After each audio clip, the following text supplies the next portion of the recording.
আসসালামু আলাইকুম।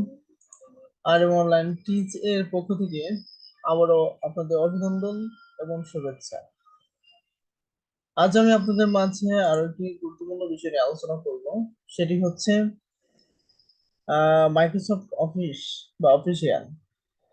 তো যারা নতুন আছেন তাদের জন্য, যারা এখনো কম্পিউটার শিখতে চান, ঘরে বসে যারা ইনকাম করতে চান, মাইক্রোসফট অফিসে কাজ শিখতে চান, তবে মাইক্রোসফট অফিসের অফিসিয়াল কাজকর্ম আপনি সকল শিক্ষা প্রতিষ্ঠান, সরকারি বলেন, বেসরকারি বলেন, সকল পর্যায়ে আপনি মাইক্রোসফট অফিসিয়াল কাজকর্ম শুরু করে দেন।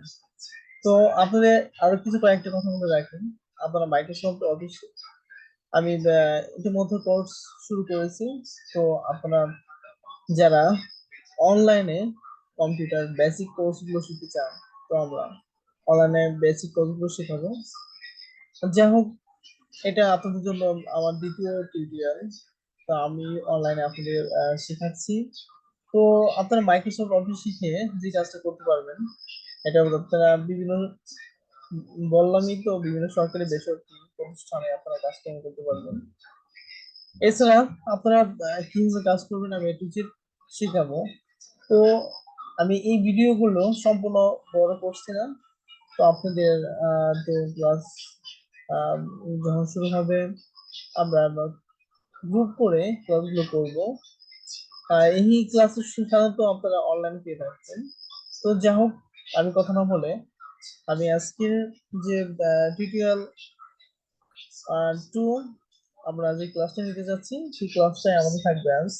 আপনারা কিভাবে ফোল্ডার তৈরি করবেন, আপনারা কিভাবে মাইক্রোসফট অফিসে কাজ করবেন, সেখানে কিভাবে বাংলা লেখালেখি করবেন, ইংরেজিতে লেখালেখি করবেন, বা ইত্যাদি বিষয়গুলো আপনাদের কাছে শেখাবো।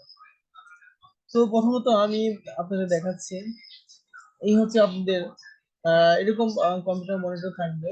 হুম আপনারা এখানে থেকে অপশন গুলো দিতে পারবেন, আপনার কম্পিউটার কি কি বিষয় আছে, কি কি নেই, সেই বিষয়গুলো দিতে পারবেন। তো আপনাদের আজকে শিখাবো আমি। এই দেখেন, আমার এখানে অনেকগুলো ফোল্ডার দেওয়া আছে। তো জাস্ট আপনারা ফোল্ডার কিভাবে তৈরি করবেন। তো ফোল্ডার তৈরি করতে গেলে আপনাদের মাউস, প্রথমত আপনারা মাউস বাটনটা ধরবেন। মাউস বাটনে রাইট বাটন ক্লিক করলে এখানে আপনার কতগুলো অপশন দেখা দেবে। যেমন এখানে ভিউ, শর্ট বাই রিফ্রেশ, তারপর হচ্ছে নিউ, এগুলো আপনাদের দরকার নেই। তো এই যে নিউ যে বাটনটা আছে, এই নিউ এ এখানে আপনি ক্লিক করলে আপনার এই ধরনের পেজ চলে আসবে। এই যে দেখেন ফোল্ডার, এই ফোল্ডার, এই ফোল্ডার তৈরি করতে পারবেন। এগুলো আমি একটু পরে বোঝাচ্ছি, শুধু ফোল্ডারটাকে দেখেন, ফোল্ডার। তো আমি ফোল্ডার তৈরি করলাম। এখন আমি ফোল্ডারে একটা নাম দিতে হবে। এখানে আমাকে নিউ ফোল্ডার দেওয়া আছে। আপনি ফোল্ডার নাম দিতে চান, ফোল্ডার কি দিতে চান, আহ, আপনি যেটা লিখবেন, আপনার নাম দিয়ে লিখতে পারেন। যেমন আপনার নাম হচ্ছে Rahim. Rahim, new folder, sorry, new folder. এই হচ্ছে আপনার ফোল্ডার তৈরি করবেন। এইভাবে আমি আপনার যেভাবে দেখালাম এইভাবে ফোল্ডার তৈরি করবেন। এখন আমি ফোল্ডার তৈরি করলাম। তো ফোল্ডার আমি প্রবেশ করব। প্রবেশ করতে গেলে আমাকে রাইট বাটন ডাবল ক্লিক করতে হবে। এই রাইট বাটন ডাবল ক্লিক করলে আমাকে ফোল্ডার নিয়ে যাবে। তো আমার ফোল্ডার কোনো কিছু নেই। এখন ফোল্ডার আপনি কিছু অ্যাড করবেন। আপনি কি কাজ করবেন? আপনার যেহেতু আপনাকে আমরা যে জিনিসটা শেখাতে যাচ্ছি সেটা হচ্ছে মাইক্রোসফট অফিস, মাইক্রোসফট ওয়ার্ড। যে এখানে আমরা কখনো মাইক্রোসফট ওয়ার্ড শেখাবো, তারপর হচ্ছে আপনার মাইক্রোসফট অনেক ধারাবাহিক আছে, আমরা পরে শেখাবো। যেমন Microsoft Excel, Microsoft PowerPoint, Microsoft document, ইত্যাদি যে বিষয়গুলো আছে আমরা টোটাল শেখাবো পরবর্তী। তো আমরা মাইক্রোসফট ওয়ার্ড আমরা কি করবো, তো আবার একই রকম ভাবে রাইট বাটন ক্লিক করলে আপনি নিউ অপশনে চলে যাবেন। নিউ অপশনে চলে গেলে দেখেন আপনাদের এখানে মাইক্রোসফট এক্সেস ডাটাবেস, আমি এগুলো নাম পড়ছিল, আমি মাইক্রোসফট ওয়ার্ড ডকুমেন্ট। দেখেন আপনি এটা ক্লিক করবেন, আপনার নিউ মাইক্রোসফট ওয়ার্ড ডকুমেন্ট চলে আসবে। এটা আপনি নিজস্ব নাম দিতে পারেন। আপনি লিখতে পারেন ফোল্ডার 2, সো বা নিউ ওয়ান, আপনি এটার নাম দিন নিউ ওয়ান। তো এখন নিউ ওয়ার্ড নামে এই মাইক্রোসফট ওয়ার্ড হয়ে গেল। আপনি এখন এই নিউ ওয়ার্ড আপনি এটাকে ওপেন করবেন। ওপেন করলে আপনাকে ডাবল ক্লিক করতে হবে মাউস দিয়ে। তো মাউস দিয়ে ডাবল ক্লিক করলে অটোমেটিক আপনাদের এই ধরনের শো করবে। তো এই ধরনের শো করলে আপনি এখন কি করতে চাচ্ছেন, আপনি এখানে একটা অ্যাপ্লিকেশন লিখতে চাচ্ছেন, এটা ইচ্ছা মতো পেজ হয়ে গেছে। তো এখানে আপনাদের আরো কিছু কানেকশন আছে, যে কাজটা হচ্ছে আপনাদের করতে হবে। এটা একটা পেজ হয়ে গেল, কিন্তু পেজগুলো আপনি পছন্দ করেন না। আপনার পেজটাকে তৈরি করতে হবে আপনি নিজের ইচ্ছা মতন। আপনি পাশে কতটুকু সাইজ রাখবেন, এই পাশে কতটুকু সাইজ রাখবেন। এই সাইড গুলো করার জন্য আপনাকে কি করতে হবে, এই যে লেআউট যে বাটনটা আছে, আপনি লেআউটে আপনি চলে যাবেন, এখানে ক্লিক করবেন। করার পর এখানে দেখেন আপনাদের অপশন থাকবে, এই ধরনের অপশন দেখেন। হ্যাঁ, পেজ সেটআপে এই ধরনের যে অপশনটা আছে সেখানে আপনি ক্লিক করবেন। আর ক্লিক করলে নতুন একটা পেজ আপনাকে শো করবে। এখানে বলা আছে টপ, আপনি উপর কত ইঞ্চি দিতে চান, এক দিতে চান না, এখানে কত দিবেন। তাহলে আপনি উপর দেবেন 0.5 পয়েন্ট দিলেন, এখানেও 0.5 পয়েন্ট, তারপর আপনি কি 0.5 পয়েন্ট দিবেন, তারপর হচ্ছে এখানেও কি আপনি 0.5 পয়েন্ট দিবেন। এখন এই যে আমি সব সাইডে .5 দিয়ে দিয়েছি। এখন আমি এটাকে লেটার সাইজ আছে, আমি লেটার সাইজটা আমাদের পেজ সাধারণত A4 সাইজ থাকে, আমরা A4 সাইজ দিয়ে দিলাম। আর পোর্টাল আছে, পোর্টাল থাকবে। ওকে দিলাম, দেখেন আমার এটা চলে গেছে কেন। তো এখন আপনি যে জিনিসটা করবেন, লেখালেখির কাজ করবেন। আর ইংরেজিতে কিভাবে লিখতে হয় আমি সেটা দেখাবো। তো আমি লেখার সাইজটা বড় করব, এখান থেকে বড় করতে পারবো। আপনি যেটা যত বড় করতে চান লেখার সাইজটা এখান থেকে বড় করে নিতে পারবেন। তো আপনি কিছু লেখেন, তো আপনি লিখবেন যে বাংলাদেশ, আমি একটা এক্সাম্পল লিখছি, বাংলাদেশ ইজ এ স্মল কি small country. Bangladesh is small country, Bangladesh একটি ছোট দেশ, আমি লিখলাম। এই যে ইংলিশ গুলো আপনারা এইভাবে লিখতে পারেন, এটাকে একটু বড় করতে চান, সরি, এখানটা বড় করতে পারেন, এখানটা ছোট করতে পারেন। দেখা যাচ্ছে আমি লিখে দিচ্ছি এটাকে। হ্যাঁ, দেখেন এখানে দেখেন, বা আমি এখানে দেখাচ্ছি। এটা দিয়ে মানে আপনি ছোট করতে পারবেন, এটা দিয়ে আপনি একটু বড় করতে পারবেন। দেখেন আমি লেখার সাইজটা বড় করতে, বড় হচ্ছে, এটা আমাদের চলবে। অথবা আপনি এই সাইজটাকে যদি আর একটু বড় করতে চান, তাহলে আপনি কি এই দেখেন এখানে আছে, আপনার এত সাইজ আছে, বা কমাইতে চান কমাইতে পারেন, বাড়তে চান বাড়তে পারেন, আরো বাড়বে, ঠিক আছে।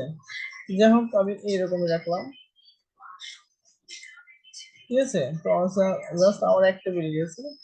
আমি আবার দেখাচ্ছি যে আপনি এখান থেকে 36 সাইজ থেকে 36 সাইজ করতে পারবেন, বাইরে থেকে বড় করতে চাইলে তা বড় করতে পারবেন, এই দেখেন। বড় করলে ছোট ছোট করতে পারেন, ঠিক আছে। যাই হোক, এছাড়া আপনার ইংলিশে লেখাগুলো আমি দেখালাম। ইংলিশে লেখাগুলো কোনো চেঞ্জ নাই, এখানে দেখেন যে সিস্টেম আছে এই সিস্টেমে আপনাদের লিখতে হবে। তারপর হচ্ছে যদি আরো কিছু দেন, দি আর many river in our হ্যাঁ country। মানে এখানে কি হচ্ছে, আরো আপনি লিখতে পারেন, ইচ্ছে বলেন, এই হচ্ছে আপনি ইংলিশে করতে পারেন, ঠিক আছে। এরপর হচ্ছে আপনার ইংলিশে লেখাটা আমি শিখলাম। তো এরপর আপনি বাংলাটা লেখা শিখবেন। আহ, তো বাংলা লেখা শিখতে গেলে আপনার যে কাজটা করতে হবে, আমি একটা নতুন পেজ দেবো। আপনি নতুন পেজ নিতে গেলে আপনাকে কন্ট্রোল এন্টার বাটন চাপলে একটা নতুন পেজ চলে আসবে। আমি আবার বলছি, আপনি যদি একটা নতুন পেজ নিতে চান তাহলে আপনাকে কি করতে হবে, আপনাকে কন্ট্রোল এবং আপনি কিবোর্ড, আপনার যে কিবোর্ডটা আছে সেই কিবোর্ডে গিয়ে আপনি কন্ট্রোল এবং এন্টার এই বাটনটা চাপ দিলে আপনি নতুন একটা পেজ চলে আসবে। তো দেখেন আমাদের কন্ট্রোল এন্টার দেওয়ার পর আমার একটা নতুন একটা পেজ চলে আসলো। আমি এই পেজে বাংলা লিখতে চাচ্ছি। আমি আজকে জাস্ট আপনাদের ইংরেজি এবং বাংলা লেখাটা দেখাবো। তো বাংলা লিখতে গেলে আপনি আবার হোম বাটনে হোম অপশনে চলে যেতে হবে। হোম অপশনে গিয়ে আপনি যে এখানে যে ফন্ট আছে এই ফন্ট আপনাকে চেঞ্জ করতে হবে। দেখেন আমি এই ফন্টটা চেঞ্জ করব। দেখেন এই ফন্টটা আমি বাংলা করব। বাংলার জন্য এই ধরনের আপনারা দেখতে পারবেন, এটা হচ্ছে বাংলা, এটা হচ্ছে 17 NG। আমি আবার বলতেছি, বাংলা যখন লিখতে যাবেন আপনি এই 17 NG-টায় ক্লিক করতে হবে, এখানে ক্লিক করতে হবে। করার পর আপনাদের কিবোর্ড বাটন আছে, কিবোর্ড বাটন আপনি কন্ট্রোল অল্টার এবং বি বাটন চাপ দিতে হবে। আমি আবার বলতেছি, আপনি বাংলা লিখতে গেলে আপনাকে কিবোর্ডে কন্ট্রোল অল কিবোর্ডে যে বাটনটা আছে সেখানে আপনি কন্ট্রোল অল্টার বি বাটন চাপ দিতে হবে, তাহলে আপনার বাংলা লেখা হবে। দেখেন আমি বাংলা লেখাটা লিখতেছি, এখানে আমি লিখতে চাই, আমি লিখতে চাই বাংলাদেশ একটি বাংলাদেশ একটি ছোট দেশ। বাংলাদেশ একটি ছোট্ট দেশ। এদেশে এদেশে রয়েছে অনেক অনেক অনেক সরি নদ নদী। এদেশে এদেশ সরি এদেশে রয়েছে রয়েছে প্রায় 67 67 বেশি নদী নদ নদী। এদেশে রয়েছে প্রায় 67 বেশি নদী, যার জন্য যার জন্য আমরা আমরা এই দেশকে সরি এই দেশকে বলি যার জন্য আমরা এই দেশকে বলি নদী মাতৃক দেশ। যার জন্য আমরা এই দেশকে বলি নদী মাতৃক দেশ। এই যে যে পয়েন্ট গুলো আপনাকে দেখালাম, এই যে লেখাগুলো দেখলেন আপনারা বাংলা এবং ইংরেজি, আহ, এই ফর্ম গুলো আপনাদের দেখালাম। তো আমি ভিডিওটি আর বড় হয়ে যাবে, যার জন্য আমি ভিডিওটি আর বড় করছি না। যাই হোক, আপনারা আজকে যে জিনিসটা শিখতে পারলেন যে মাইক্রোসফট ওয়ার্ডের কাজ করবেন বাংলা ইংরেজি, বাংলা ইংরেজি কিভাবে লিখতে হয় দেখালাম। বাংলাটা একটু জটিল, আপনাদের এইভাবে চেষ্টা করতে হবে। এছাড়া আমি আপনাদের আরো কিছু রুলস দিব, রুলস এবং নিয়ম দিব, আপনি বাংলা কিভাবে লিখবেন, ইংলিশটা আপনি কিভাবে লিখবেন, ঠিক আছে? জাস্ট রুলস গুলো দিব। আমি আর ভিডিও বাড়াচ্ছি না, আজকে এই পর্যন্ত রাখছি। তো যাই হোক, আমার এই টিউটোরিয়াল যারা দেখে একটু উপকৃত হচ্ছে বা কোনো সাজেশন দিতে হলে যদি বলেন, ভাইয়া ভিডিওটি একটু অন্যভাবে করেন বা একটু ছোট করেন বা একটু বড় করেন, বা ভাই এই বিষয়টিকে আমাকে একটু অন্যভাবে বোঝান, আমি একটু ওইভাবে আপনাদের বোঝানোর চেষ্টা করব। এই ছিল আজকের ভিডিও। তো ভিডিওটি দেখার জন্য আপনাদের ধন্যবাদ। পাশে থাকার জন্য অবশ্যই সাবস্ক্রাইব করবেন। এই বলে শেষ করছি। আসসালামু আলাইকুম।